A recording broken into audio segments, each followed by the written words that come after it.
ஆமென். ஆமென். ஆண்டவராகிய இயேசு கிறிஸ்துவின் நாமத்தினாலே இந்த ஆராதனைக்கு வந்த அனைவரையும் மீண்டும் ஒரு முறை வாழ்த்தி வரவேற்கிறேன். தேவன் தாமே எங்கள் அனைவரோடும் பேசுவாராக, இடைப்படுவாராக, பலன் தருவாராக. நாங்கள் இன்று பார்க்க போகின்றோம் தேவனுடைய வார்த்தையை. தேவன் நியமித்த ஓட்டம், அவர் நியமித்த போக்கு என்று சொல்லி, தேவன் நியமித்த ஓட்டத்திலே, அவர் நியமித்த போக்கிலே ஓடி நாங்கள் வெற்றியை பெற்றுக் கொள்ள வேண்டும். ஏனென்றால் வேதத்திலே நாங்கள் பார்த்தால், அவர் நியமித்த ஓட்டத்திலே ஓடினவர்கள் வெற்றியை பெற்றுக் கொண்டார்கள். அவர் நியமித்த போக்கிலே ஓடினவர்கள், தங்களுடைய திசையை மாற்றிக்கொள்ளாமல் ஓடியவர்கள் வெற்றியை பெற்றுக் கொண்டார்கள் என்று பார்க்கிறோம். நாங்கள் எடுத்துக்கொள்ளுவோம். அப்படி வெற்றியை பெற்றுக்கொண்ட அந்த ஒரு நபருக்கு கிடைத்த ஆசீர்வாதம் எப்படிப்பட்டது என்று சொல்லி, நாங்கள் ஆதியாகமம் 49வது அதிகாரத்தை எடுத்துக்கொள்ளுவோம். ஆதியாகமம் 49வது அதிகாரம், அதில் 22 25 வரைக்கும் வாசிப்போம். யோசேப்பு கனிதரும் செடி, அவன் நீர் ஊற்றண்டையில் உள்ள கனிதரும் செடி, அதின் கொடிகள் சுவரின் மேல் படரும். வில் வீரர் அவனை மனமடிவாக்கி அவன் மேல் எய்து அவனை பகைத்தார்கள். ஆனாலும் அவனுடைய வில் உறுதியாய் நின்றது. அவன் புயங்கள் யாக்கோபுடைய வல்லவரின் கரங்களால் பலத்தன. இதனால் அவன் மேய்ப்பனும் இஸ்ரவேலின் கன்மலையும் ஆனான். உன் தகப்பனுடைய தேவனாலே அப்படி ஆயிற்று. அவர் உனக்கு துணையாயிருப்பார். சர்வ வல்லவராலே அப்படி ஆயிற்று. அவர் உயர வானத்திலிருந்து உண்டாகும் ஆசீர்வாதங்களினாலும் கீழே ஆழத்தில் உண்டாகும் ஆசீர்வாதங்களினாலும் ஸ்தானங்களுக்கும் கற்பங்களுக்கும் உரிய ஆசீர்வாதங்களினால் உன்னை ஆசீர்வதிப்பார். ஆமென். யோசேப்பு தகப்பனாலே ஆசீர்வதிக்கப்படுகிறார். அது தேவனாலே கொடுக்கப்படுகிற ஆசீர்வாதம். தேவன் இந்த யாக்கோப்பு மூலமாக தீர்க்க தரிசனமாக, நீ இப்படியெல்லாம் வாழுவாய், உன்னை தேவன் இப்படியாக ஆசீர்வதிப்பார் என்று சொல்லி யோசேப்பை ஆசீர்வதித்தவராயிருக்கின்றார்.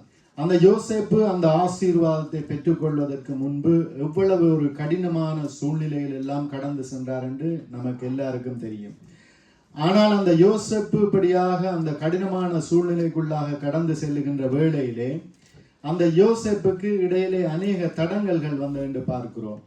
யோசேப்பு விற்கப்பட்ட உடனேயே போர்த்திபார் என்பவருடைய வீட்டிலே இப்படியாக போர்த்திபார் அந்த அடிமையாக விற்கப்பட்ட யோசேப்பை இப்படியாக விலை கொடுத்து வாங்குகிறார். அந்த வேளையிலே அந்த போர்த்திபாருடைய வீட்டிலேயே இந்த யோசேப்புக்கு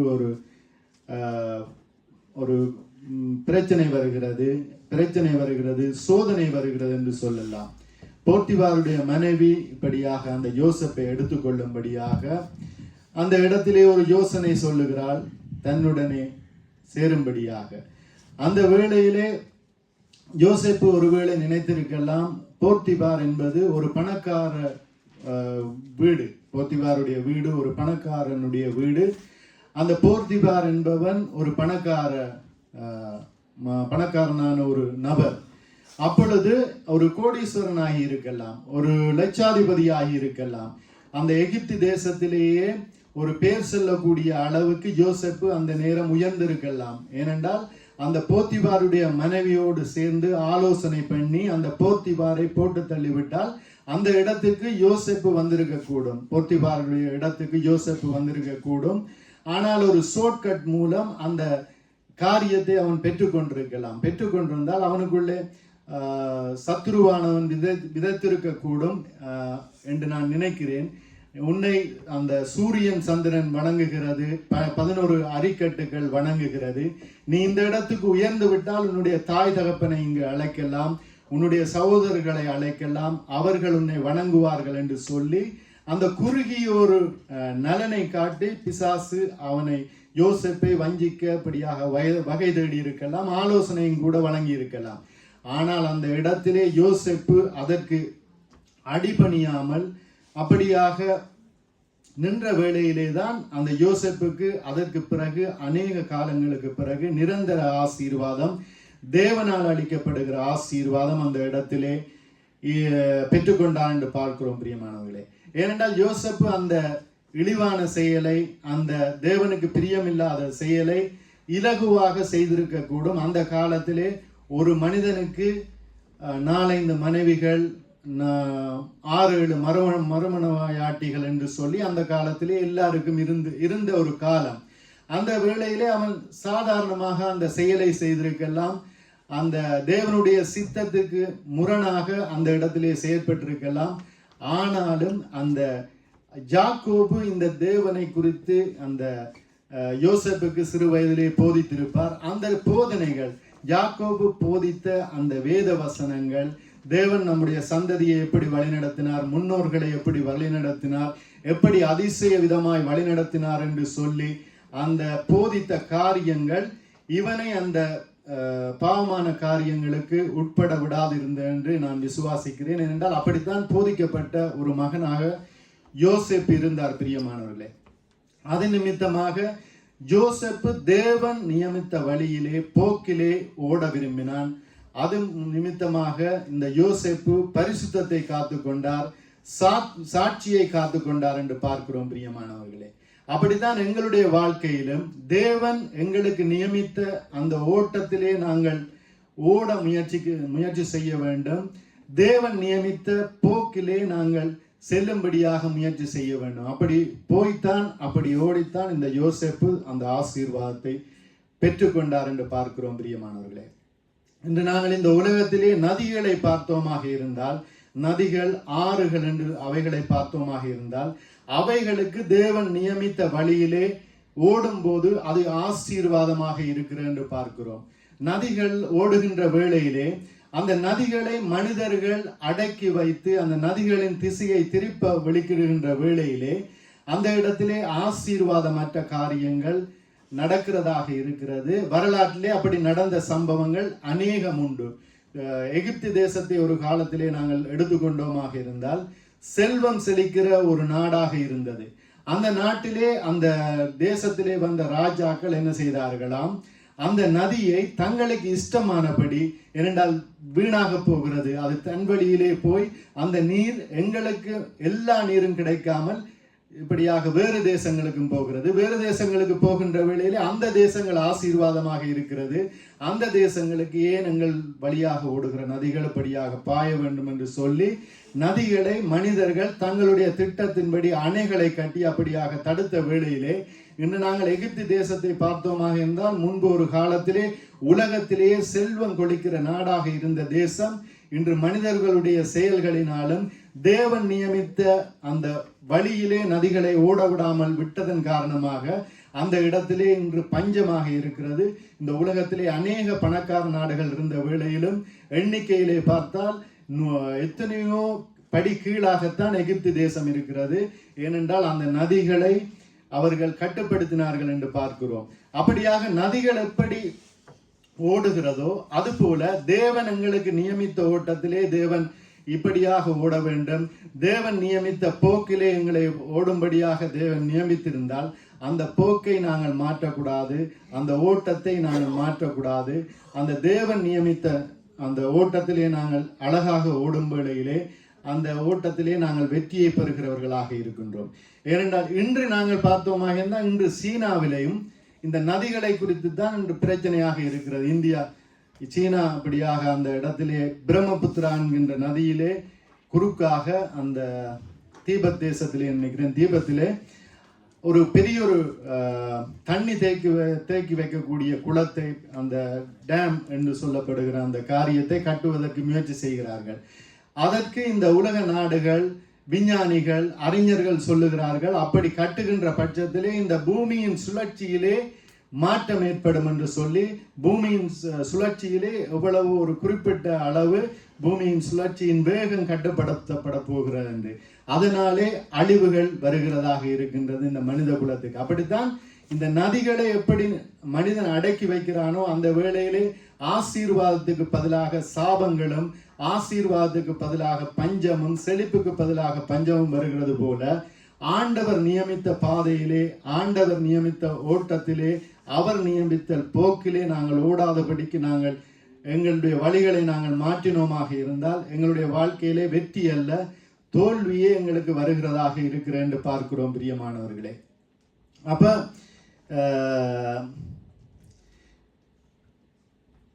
நாங்கள் பார்ப்போம் இந்த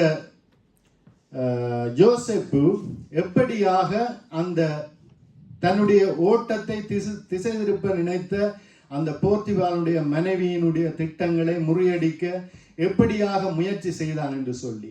ஏனென்றால் தேவனுடைய வார்த்தை தேவனை குறித்து அந்த யாக்கோபு அந்த யோசேப்புக்கு சிறு வயது முதல் கற்றுக் கொடுத்த அந்த காரியங்களை தன்னுடைய வாழ்க்கையிலே அப்பியாசப்படுத்தி ஓடின யோசேப்பு இந்த போர்த்திபாரனுடைய முயற்சிகளை, போர்த்திபாரனுடைய காரியங்களை இப்படியாக வென்றார் என்று பார்க்கிறோம். போர்த்திபாருடைய மனைவியினுடைய சதிகளை, அந்த தில்லுமுள்ளான காரியங்கள் எல்லாவற்றையும் இந்த யோசேப்பு முறியடித்தார் என்று பார்க்கிறோம். யோசேப்பு இந்த ஆசீர்வாதத்தை பெற்றதற்கு பின்பதாகத்தான் தாவீது அந்த சங்கீதங்களை எழுதுகின்ற வேளையிலே அந்த தாவீது சங்கீதத்திலே எழுதிய அந்த கருத்துக்கு ஒத்தாற்போல் இந்த யோசேப்பு தன்னுடைய காரியங்களை நகர்த்தி இருக்கிறார் என்று பார்க்கிறோம் பிரியமானவர்களே.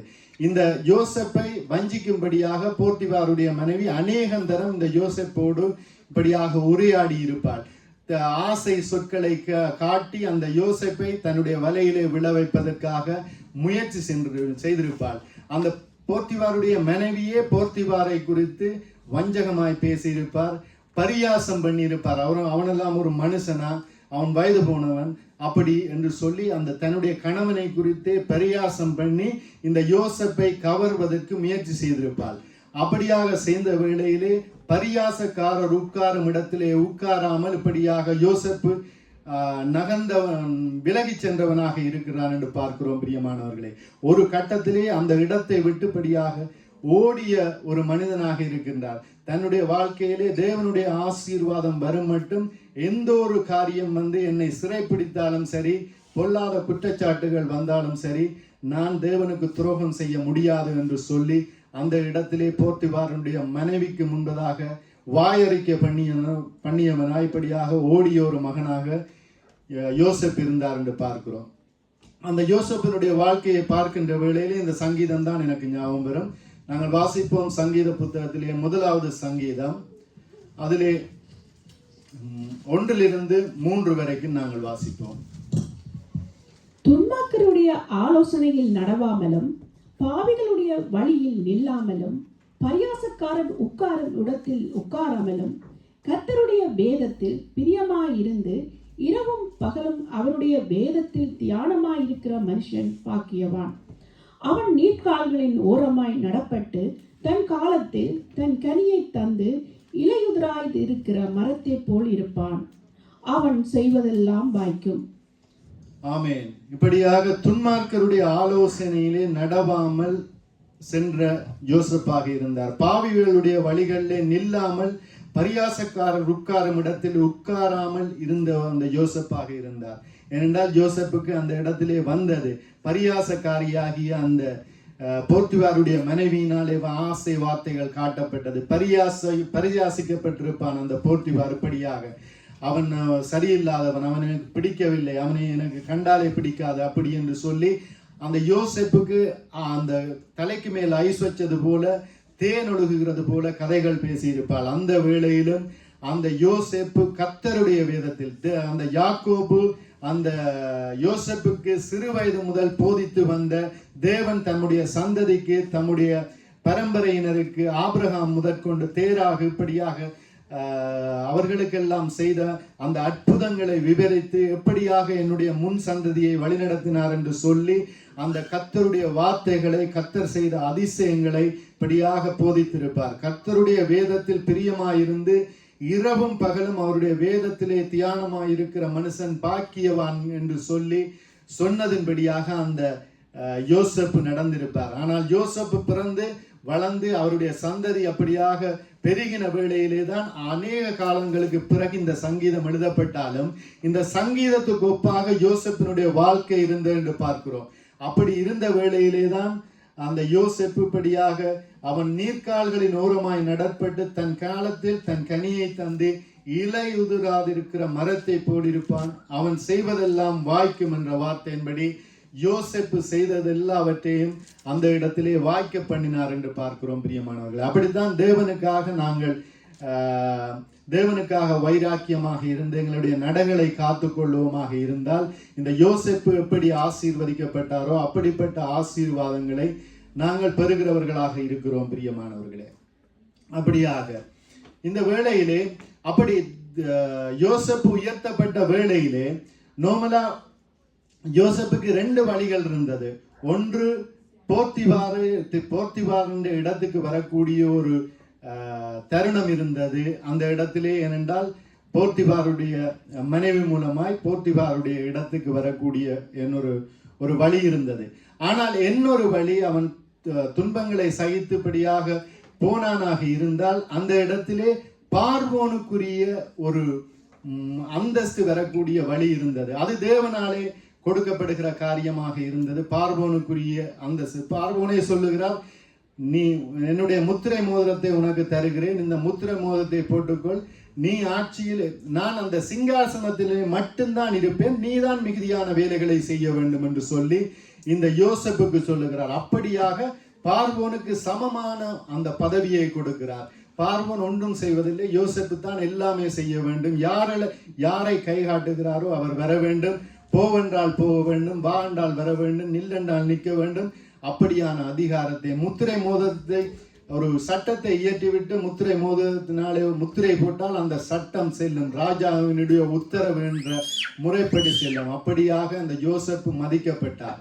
அந்த ஷார்ட்கட்டிலே சென்று அந்த போர்த்திபாருடைய அந்த யோசேப்பு விற்கப்பட்ட ஒரு சில நாளிலே வருகிற அந்த உயர்வை அந்த யோசேப்பு பெறாமல் இப்படியாக அதை புறம்பே தள்ளி தேவன் நியமித்த ஓட்டத்திலே, தேவன் நியமித்த போக்கிலே அந்த யோசேப்பு சென்று அந்த பார்வோனுக்கு சமமாக உலக வல்லரசாக அந்த காலத்தில் இருந்த அந்த வல்லரசுக்கு அதிபதியாக அந்த யோசேப்பு உயர்த்தப்பட்டார் என்று பார்க்கிறோம் பிரியமானவர்களே. அப்படித்தான் இன்றும் நாங்கள் முத்திரை மோதிரம் என்று சொல்லி அந்த முத்திரை மோதிரத்தை யோசேப்பு ஒரு இடத்திலே மிஸ்யூஸ் பண்ணவில்லை என்று பார்க்கிறோம் பிரியமானவர்களே. முத்திரை மோதிரம் என்று சொல்லுகின்ற வேளையிலே ஒரு ஞாபகம் வந்திருக்குது. இந்த உலகத்திலே ஓட்டத்தை சரிவர ஓடாத ஒருவன் உண்டு. யார் என்று பார்த்தோமாக இருந்தால் இந்த பிசாசானவன் என்று பிறகுதான் அவனுக்கு பேர் கொடுக்கப்பட்டது. முதல் லூசிபராக இருந்த தூதனாக இருந்தார். அந்த தூதனை இப்படியாக தேவனுடைய வார்த்தை சொல்லுகிறது, நீ முத்திரை மோதிரம், நீ பூரண அழகுள்ளவன், இப்படியாக விசித்திரமாக செய்யப்பட்டவன் என்று சொல்லி வேத வசனம் இப்படியாக புகழுகிறது. இந்த பூமியை அந்த தூதனுக்காகவும் அந்த தூதனுக்கு கீழே இருந்த தூதர்களுக்காகவும் அவர் உருவாக்கினார் என்று பார்க்கிறோம். உருவாக்கி சகல விதமான வாத்தியங்களையும் கொடுத்து இப்படியாக இந்த பூமியை ஆண்டு கொள்ளும்படியாய், தேவனை துதிக்கும்படியாய் தேவன் இந்த பூமியிலே அந்த லூசிபரை வைத்தார். ஆனாலும் அவன் இப்படியாக தேவன் நியமித்த ஓட்டத்திலே ஓடாமல், தேவன் நியமித்த அந்த போக்கிலே ஓடாமல், தனக்குள்ளே கர்வம் கொண்டு தேவனுக்கு நிகராக நான் என்னை உயர்த்துவேன் என்று சொல்லி இப்படியாக எண்ணம் கொண்டதன் நிமித்தமாக அவன் தள்ளப்பட்டான் என்று பார்க்கிறோம் பிரியமானவர்களே. அப்படியாக தள்ளப்பட்ட வேளையிலே தான் அவனுக்காக நரகம், எரிநரகம் உண்டாக்கப்படுகிறது, அக்கினி கடல் உண்டாக்கப்படுகிறது என்று பார்க்கிறோம். இன்று அநேக ஜனங்களும் அதை நோக்கித்தான் சென்று கொண்டிருக்கிறார்கள் என்று பார்க்கிறோம். அவன் எவனை விழுங்கலாம் என்று வகை தேடி சுற்றித் திரிகிறான். ஏனென்றால் தேவன் நியமித்த ஓட்டத்திலே எங்களை ஓட விடாமல் இப்படியாக தடுப்பதற்காக அநேக காரியங்களை இப்படியாக செய்கிறவனாக இருக்கின்றான் பிரியமானவர்களே. தன்னுடைய சாயல்ல தான் எப்படியாக தடைக்கு விழுந்தானோ, எப்படியாக விழுந்தானோ அந்த பெருமைகளை மனிதர்களுக்குள்ளே கொண்டு வந்து அவர்களையும் விழுத்துவதற்கு அவன் ஓயாமல் முயற்சி செய்து கொண்டிருக்கிறவனாக இருக்கிறான் என்று பார்க்கிறோம் பிரியமானவர்களே. இந்த இடத்திலே அப்படியாக அவன் சத்துருவானவன் முயற்சி செய்து அநேகரை வஞ்சிக்க முயற்சி செய்தான் என்று பார்க்கிறோம். ஆனால் சிலர் வஞ்சிக்கப்பட்டார்கள் என்று பார்க்கிறோம். இன்றும் இந்த உலகத்திலே பிசாசின் திட்டங்களுக்கு, பிசாசின் வஞ்சனைகளுக்குள்ளே விழுந்து அநேகர் தங்களுக்கு நியமித்த இடங்களை விட்டுப்படியாக சென்று விட்டார்கள் என்று பார்க்கிறோம் பிரியமானவர்களே. சென்று சமாதானம் இல்லாமல் சந்தோஷம் இல்லாமல் ஏனோ தானோ என்று ஓடுகிறவர்களாக இருக்கிறார்கள். ஆண்டவருடைய நாமத்தை சொல்லுகிறார்கள், ஆனால் ஆண்டவருடைய சித்தத்தின்படி அவர்கள் வாழ்வதில்லை. ஆண்டவர் நியமித்த ஓட்டத்திலே அவர்கள் ஓடுவதில்லை. ஆண்டவர் நியமித்த போக்கிலே அவர்கள் இப்படியாக போவதில்லை என்று பார்க்கிறோம், ஓடுவதில்லை என்று பார்க்கிறோம் பிரியமானவர்களே. அப்படியாக இந்த தாவீது என்கின்ற ஒரு பக்தனை, தாவீதையும் இப்படியாக இந்த சத்துருவானவன் இலக்கம் பார்க்கும்படியாக ஏவி விட்டான் என்று பார்க்கிறோம். தாவீது ஒரு நல்ல ஒரு ராஜா, தேவனை நம்பி வாழ்ந்த ஒரு மகனாக, ஒரு துடிப்புள்ள ஒரு இளைஞனாக இருந்தவர். அவர் இளம் வயதிலேயே சத்துருவை மேற்கொண்ட ஒரு மகனாக, சிங்கத்தை, கரடியை, கோலியாத்தை, இஸ்ரவேலின் தேவனை நிந்தித்த அந்த கோலியாத்தை இப்படியாக கொன்று போட்டவராக இருந்தார் என்று பார்க்கிறோம். அப்படிப்பட்ட ஒரு விசுவாச வீரனை இப்படியாக பிசாசானவன் ஏவினான் என்று பார்க்கிறோம். அந்த இலக்கம் பார்க்கும்படியாக ஏவினான் என்று பார்க்கிறோம் பிரியமானவர்களே.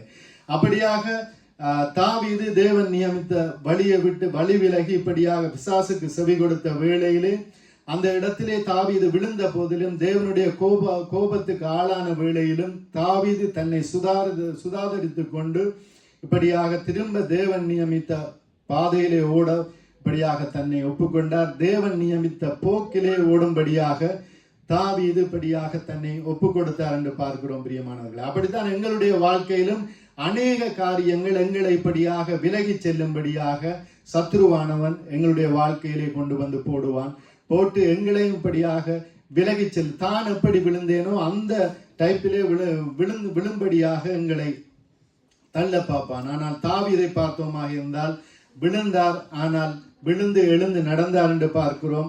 அப்படியாக போன வேளையிலே, தேவனுக்கு பிரியமாக இருந்த வேளையிலே தாவீது வர வர விருத்தி அடைந்தான் என்று இப்படியாக சொல்லப்படுகிறது. தன்னை எதிர்த்தவர்களின் உள்ளத்தை வென்றான் என்று பார்க்கிறோம் பிரியமானவர்களே.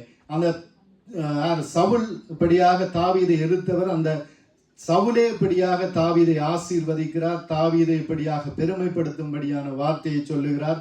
நீ என்னிலும் நீதிமானாயிருக்கிறாய், இந்த இஸ்ரவேலின் ராஜ்யம் உன்னிடத்திலே நிலவரப்படும், நீ ராஜாவாக இருப்பாய் என்று சொல்லி சவுலை ஆசீர்வதித்தார் என்று பார்க்கிறோம் பிரியமானவர்களே. அப்படித்தான் தேவன் நியமித்த ஓட்டத்திலே நாங்கள் ஓடுகின்ற வேளையிலே ஆசீர்வாதம் இப்படியாக வருகிறது. நாங்கள் பார்த்தோமாக இருந்தால் ஆபிரகாம் தேவன் நியமித்த ஓட்டத்திலே இப்படியாக ஓடினார் என்று பார்க்கிறோம். தேவன் நியமித்த போக்கிலே ஓடி ஆசீர்வாதத்தை பெற்றுக்கொண்டார் என்று பார்க்கிறோம் பிரியமானவர்களே. ஏனென்றால் ஆபிரகாமுக்கு முதல் தேவன் தரிசனமாகி தன்னை வெளிப்படுத்தின வேளையிலே, உன் இனத்தையும் உன் வீட்டாரையும் விட்டு புறப்பட்டு நான் உனக்கு காண்பிக்கும் தேசத்துக்கு போ என்றால் போனான். அவர் கேள்வி கேட்கவில்லை. ஏனென்றால் தேவனை குறித்து இப்படியாக போக சொல்லுகிறீர்களே, உம்முடைய நாமம் என்ன, உம்முடைய இதுவரைக்கும் நான் உம்மை அறியவில்லையே அப்படி என்று சொல்லி கேள்வி கேட்கவில்லை. அவன் விசுவாசித்தான், இவர் மெய்யான தெய்வம், இவருடைய சொற்படி நான் கேட்டேனாக இருந்தால், இவர் ஓட சொல்லுகிற ஓட்டத்தின்படி நான் ஓடினேனாக இருந்தால், இவர் நியமித்த போக்கிலே நான் ஓடினேனாக இருந்தால், இவர் நிச்சயமாக என்னை ஆசீர்வதிப்பார், என்னை ஆசீர்வதித்து பெருக பண்ணுவார் என்று சொல்லி அவன் விசுவாசத்தின் நிமித்தமாக அந்த கேள்வியை கேட்கவில்லை. தன்னுடைய தகப்பனுடைய நிலை என்ன, அறிஞர்கள் சொல்லுகிறார்கள், ஆராய்ச்சியாளர்கள் சொல்லுகிறார்கள், அவருடைய ஆபிரகாமுடைய சந்ததி விக்கிரக ஆராதனை உள்ள ஒரு சந்ததியாக இருந்து என்று சொல்லி விக்கிரக ஆராதனை செய்கிறவர்களாக இருந்தார்கள் என்று. அப்படியாக இருந்த வேளையிலும் இந்த ஆபிரகாம் படியாக தன்னை திடப்படுத்தி கொண்டு தேவன் தனக்கு தரிசனமானதன் நாளில் இருந்து தேவன் நியமித்த ஓட்டத்திலும் தேவன் நியமித்த போக்கிலும் ஓட துவங்கினார். அதன் மூலமாக அந்த ஆபிரகாமுடைய சந்ததியினர் ரட்சிக்கப்பட்டார்கள் என்று பார்க்கிறோம் பிரியமானவர்கள். ஏனென்றால் ஆபிரகாமுடைய தாத்தா தகப்பனாரை குறித்து சொல்லப்படுகிறது, இந்த ஆபிரகாமின் தேவன் தானாம் இந்த தேராகுவின் தேவன் என்று சொல்லி, ஆபிரகாமின் தேவன் தான் இந்த நாகோரின் தேவன் என்று சொல்லி வேதத்திலே படியாக சொல்லப்பட்டது பிரியமானவர்கள். ஏனென்றால் அந்த ஆபிரகாம் தேவனுக்கு முன்பதாக வைராக்கியம் பாராட்டினது நிமித்தமாக. நாங்கள் வாசிப்போம் ஆதியாகமம் 31வது அதிகாரம், அதிலே 53வது வசனத்தை வாசிப்போம்.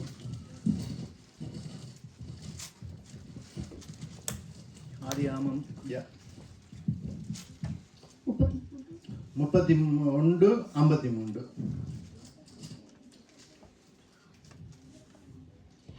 ஆபிரகாமின் தேவனும் நாகோரின் தேவனும் அவர்கள் பிதாக்களின் தேவனுமாய் இருக்கிறவர் நமக்குள்ளே நடுநின்று நியாயம் தீர்ப்பாராக என்றான்.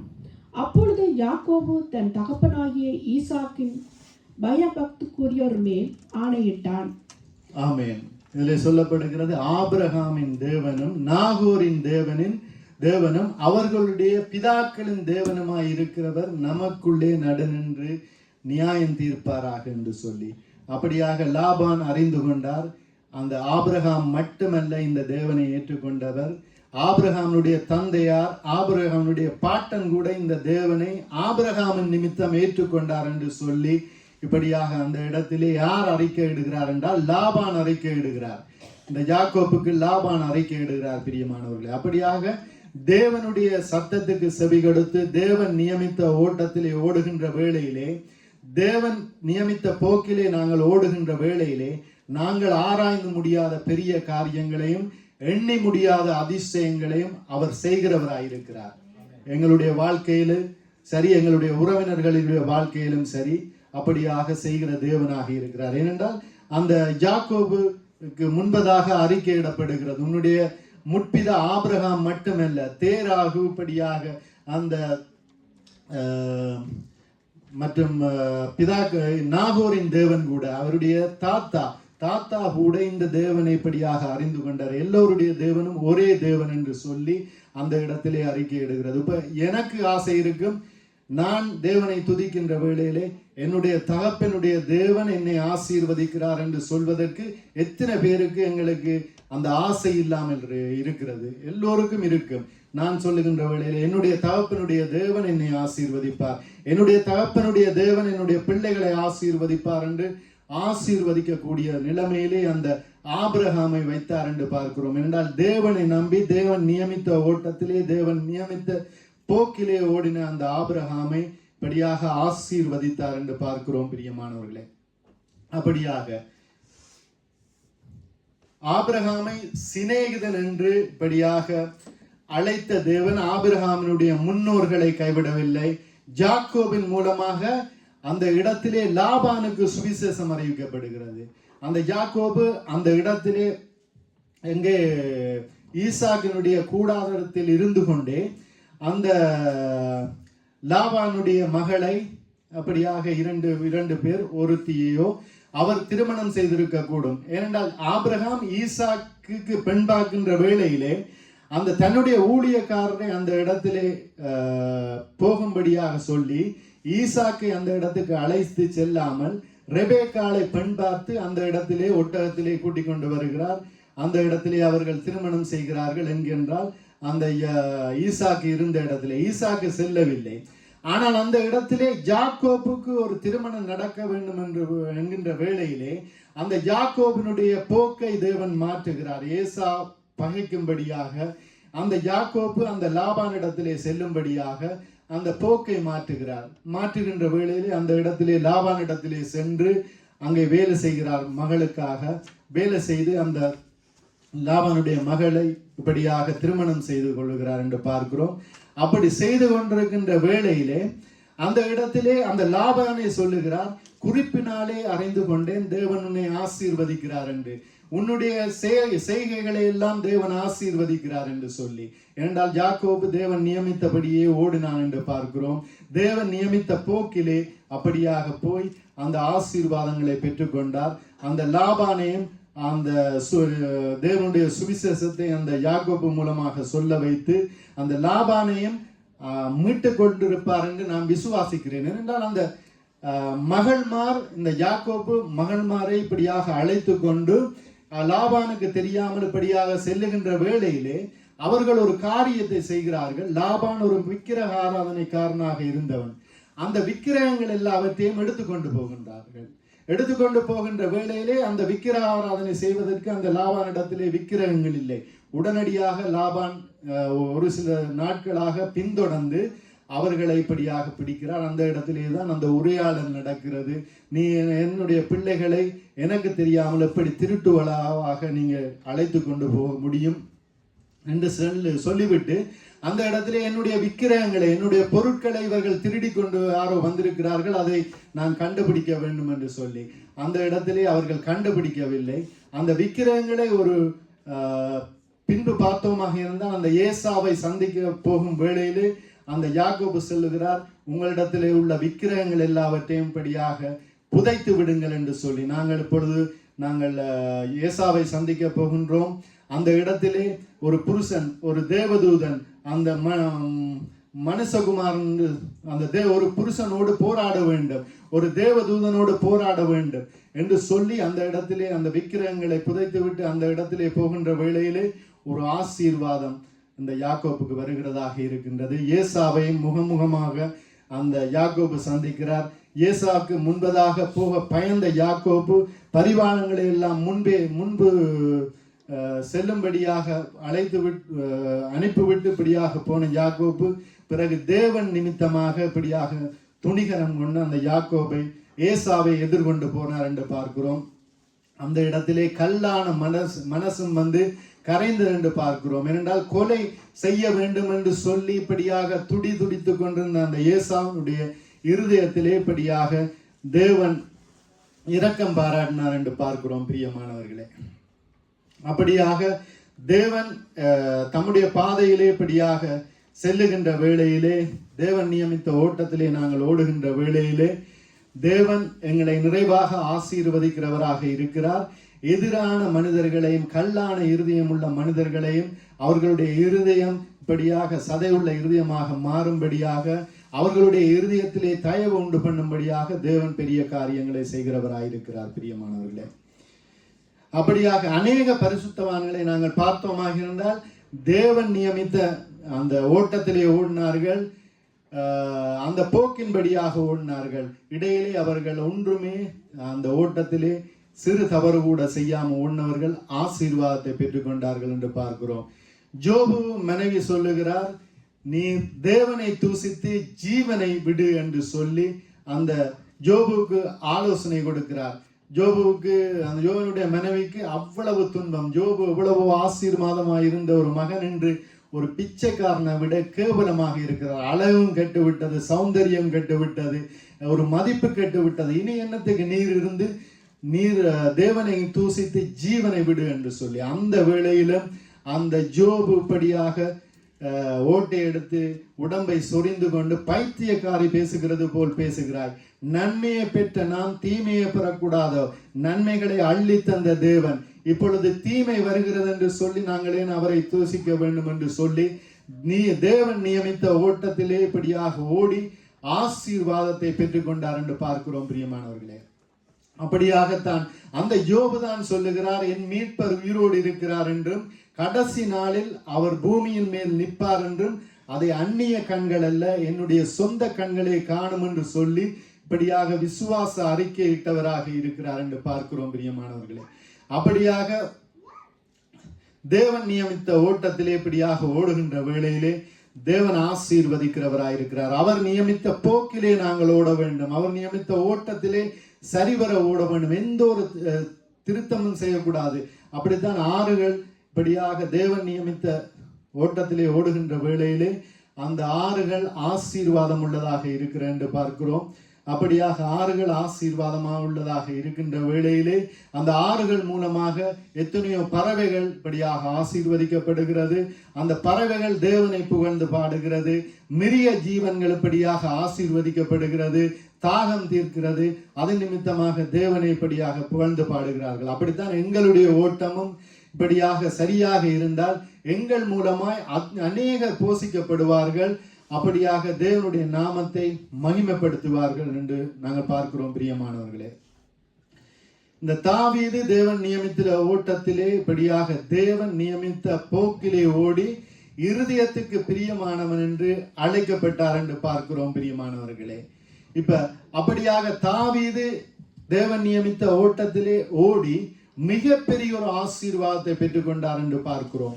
ஏனென்றால் இந்த வானத்தையும் பூமியையும் படைத்த தேவனுக்கு உறவினரானார் என்று பார்க்கிறோம். பிரியமானவர்களே, இந்த வானத்தையும் பூமியையும் படைத்த தேவன் இந்த பூமியிலே மனுஷராக பிறந்தார். மனுஷராக பிறந்து இந்த பூமியிலே ஊழியம் செய்தார். அவரை இப்படியாக அழைக்கிறார்கள் தாவீதின் குமாரன் என்று சொல்லி. தாவீதின் குமாரன் என்று சொல்லி அந்த தேவனை இப்படியாக அழைத்தார்கள் என்று பார்க்கிறோம். அப்படிப்பட்ட மிக பெரிய ஒரு இப்படியான ஆசீர்வாதத்தை இந்த தாவீதுக்கு கொடுத்தார் என்று பார்க்கிறோம். மனிதர் வழக்கமாய் இப்படியாக தாவீதோடு பேசினார் என்று பார்க்கிறோம். வருங்காலத்தை குறித்து தாவீது இப்படியாக சந்தோஷப்படுகிற ஆண்டவரே, நீங்கள் மனுஷர் பேசுகிற பிரகாரம் மனுஷர் வழக்கமாய் என்னோடு என்னுடைய வருங்காலத்தை குறித்து சொன்னீர்களே, இதை விட எனக்கு வேறு என்ன தேவை என்று சொல்லி இந்த தாவீது இப்படியாக பிரமித்த ஒரு மகனாக இருந்தார் என்று பார்க்கிறோம் பிரியமானவர்கள். அப்படித்தான் தேவன் நியமித்த ஓட்டத்திலே நாங்கள் ஓடுகின்ற வேளையிலே, தேவன் நியமித்த அந்த போக்கிலே நாங்கள் ஓடுகின்ற வேளையிலே நாங்கள் ஆசீர்வதிக்கப்படுவோம். எங்களுக்கு வைத்திருக்கிற ஆசீர்வாதத்தை ஒருவரும் தட்டி பறிக்க முடியாது. இந்த பொல்லாத பிசாசானவனாலும் நிறுத்திவிட முடியாது. அப்படித்தான் இந்த யோசேப்புக்கு தடைகளை கொண்டு வந்து போட்டான். அந்த தடைகளை மீறிப்படியாக ஓடி ஆசீர்வாதத்தை பெற்றுக்கொண்டார். இந்த தாவீதுக்கு தடைகளை கொண்டு வந்து போட்டார். தாவீது விழும்படியாக அந்த இலக்கம் பார்க்கும்படியாக பிசாசானவன் ஏவினான். ஆனால் விழுந்தார். விழுந்ததுக்கு பின்புதான் தெரிந்ததோ, நான் தவறு செய்து விட்டேன், நான் என்னுடைய தேவனுடைய கரத்திலே விழுவது எனக்கு நலமாக இருக்கும் என்று சொல்லி தேவனுடைய கரத்திலே விழுந்த வேளையிலே அவருடைய இரக்கங்கள் தாவீதுக்கு பெரிதாக இருந்தது. தாவீது இப்படியாக வர விருத்தி அடைந்தான் என்று பார்க்கிறோம் பிரியமானவர்களே. அப்படியாக ஆபிரகாம் இப்படியாக ஆசீர்வதிக்கப்பட்டார் என்று பார்க்கிறோம் பிரியமானவர்களே. அப்படித்தான் எங்களுடைய வாழ்க்கையிலும் இன்று எப்படிப்பட்ட சூழ்நிலையாக இருந்தாலும் எங்களுக்கு நியமித்த ஓட்டத்திலே நாங்கள் ஓட வேண்டும். தேவன் நியமித்த அந்த போக்கிலே ஓடுகின்ற வேளையிலே எதிரான மனுஷர்களின் இருதயங்களை இப்படியாக எங்களுடைய அந்த ஆறு எப்படி ஓடி அந்த பாறைகளை பிளக்கிறதோ, அந்த மலைகளை குகைகளாக்கி, அந்த குகைக்குள்ளாக ஒரு காலத்திலே அந்த மலை இப்படியாக மலையாக இருந்திருக்கும், அசைக்க முடியாத மலையாக இருந்திருக்கும். தேவன் நியமித்த பாதையிலே அந்த ஆறு ஓடுகின்ற வேளையிலே அந்த பாறை மீது மோதுகிறதாக இருக்கின்றது, அந்த மலை மீது மோதுகிறதாக இருக்கின்றது. அந்த மலை மீது மோதுகின்ற வேளையிலே அந்த மலையிலே குகை உண்டாகுகிறது. ஒரு காலத்திலே அந்த மலையோடு மோதுவதே ஒரு பாடாக பிரச்சனையாக அந்த இருந்த ஆறுக்கு பின்பு அந்த மலையிலே ஒரு குகை தோன்றுகிறது. அந்த தண்ணீர்கள் பட்டு மோதி அந்த மலைகளை இப்படியாக குடைந்து கொண்டு அந்த தண்ணீர் பாய்கிறது. அநேகர் வந்து பார்க்கிறார்கள், எவ்வளவு அழகான காரியம் என்று. அப்படியாக எங்களுடைய வாழ்க்கையிலும் தேவன் நியமித்த அந்த ஓட்டத்திலே நாங்கள் ஓடுகின்ற வேளையிலே எங்களுடைய வாழ்க்கையை பார்த்து மற்றவர்கள் சொல்லுவார்கள், உலகத்து ஜனங்கள் சொல்லுவார்கள், எவ்வளவு அழகாக இருக்கிறது இவர்களுடைய வாழ்க்கை என்று சொல்லி. பாறைகளை இப்படியாக அடித்து மோதி எங்களுடைய தேவன் நியமித்த ஓட்டத்திலே நாங்கள் ஓடுகின்ற வேளையிலே அந்த பாறைகள் எல்லாம் அழகாக இருக்கிறதாக மாற்றுகிறவராய் இருக்கிறார். எங்களுடைய வாழ்க்கையிலே அலங்கோலமாக இருக்கிற காரியங்களை தேவன் மாற்றுகிறவராய் இருக்கிறார். பிரியமானவர்களே, தாவீதினுடைய வாழ்க்கையிலே தாவீதினுடைய வாழ்க்கையிலே எந்த ஆசீர்வாதத்துக்குரிய எந்த ஒரு அறிகுறியும் தென்படாத காலம் ஒன்று இருந்தது. ஆனால் தாவீது இப்படியாக தேவன் நியமித்த அந்த ஓட்டத்திலே தொடர்ந்து ஓடிக்கொண்டிருந்த வேளையிலே தாவீதை நோக்கி அநேகர் வந்தார்கள் என்று பார்க்கிறோம். முறுமுறுக்கிறவர்கள் வந்தார்கள் அவனோடு சேர்ந்து கொள்ள. முறுமுறுக்கிறவர்கள் இப்படியாக தள்ளப்பட்டவர்கள், அப்படியானவர்களை கொண்டு, பைத்தியமாக எண்ணப்பட்டவர்களை கொண்டு தாவீதோடு இருந்து தேவன் பெரிய காரியங்களை செய்தார் என்று பார்க்கிறோம். அப்படியாக எங்களுக்கு நியமித்த ஓட்டத்திலே நாங்கள் ஓடுகின்ற வேளையிலே பிரச்சனைகள், பாடுகள் இப்படியாக வருகிறதாக இருக்கின்றது. என் தாவீதுக்கு இல்லாத பாடுகளா, இந்த யோசேப்புக்கு இல்லாத பாடுகளா? ஆனால் அவர் துன்பத்தை சகித்தார். இப்படியாக தொடர்ந்து தேவன் நியமித்த ஓட்டத்திலே ஓடுகின்ற வேளையிலே அந்த தேவன் எப்படி இவர்களை ஆசீர்வதித்தார்களோ, இந்த ஆபிரகாமை ஆசீர்வதித்தாரோ, இந்த தாவீதை ஆசீர்வதித்தாரோ, அதுபோல யோசேப்பை ஆசீர்வதித்தாரோ, அதுபோல எங்களுடைய வாழ்க்கையை தேவன் ஆசீர்வதிக்கிறவராயிருக்கிறார். நாங்கள் எழுந்திருந்து தேவனுக்கு நன்றி சொல்லி தேவன் எங்களையும் இப்படியாக நடத்த வேண்டும் என்று சொல்லி நாங்கள் ஒரு பாடலை பாடுவோம்.